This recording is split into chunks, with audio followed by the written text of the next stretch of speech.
In most years, finishing the season with 5 straight wins would mean a lot.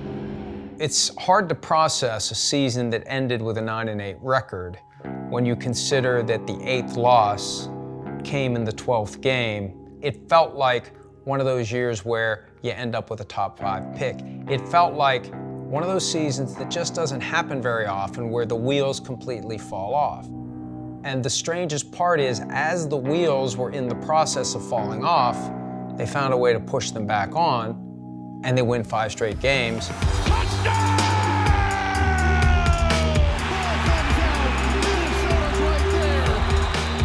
There was a lot of work that was done without any reward. There was a lot of goals that were set to pull ourselves out of the doldrums of where we were at 4-8 without any gift. I think we can use that. We didn't get anything out of that, but I promise you we're going to use that for when we inevitably get to where we want to get to. The foundation of any program is winning. And if you can relentlessly pursue winning, no matter the circumstances. Make no mistake, this chapter, all right, this 5-week chapter, getting back to 9-8, all right, this is going to be a major chapter of the final story of where we're headed. And we got to know where we're going. It's going to be all about remembering these moments as a team, because there's a lot to build on from here. When you instill that into the organization from the top down, in theory, that can bear fruit in later years. But the fact that 5 in a row can come when the cause is lost has to have some value moving forward.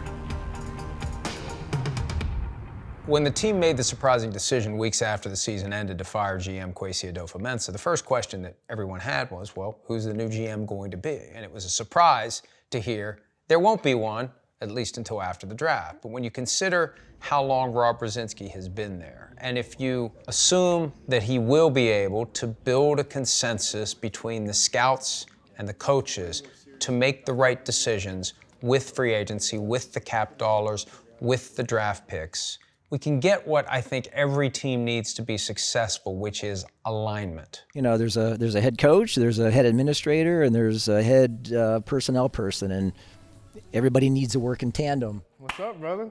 I mean, people think that this business is about a general manager identifying players on his or her own. It doesn't work that way.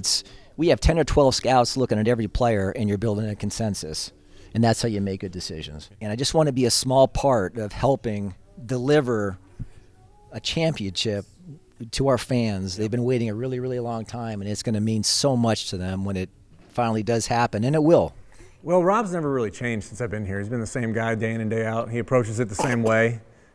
He has a process that he sticks to. I've known him, since the beginning of my career. Great guy. The people here, I'm sure, have seen the best of him and the things that he can do outside of that. So I'm excited to see what he does. I think his work just speaks for itself in all the years he's been here. The most important thing any sports team that hopes to be successful can have is alignment. And if alignment can arise this offseason, the results will show that.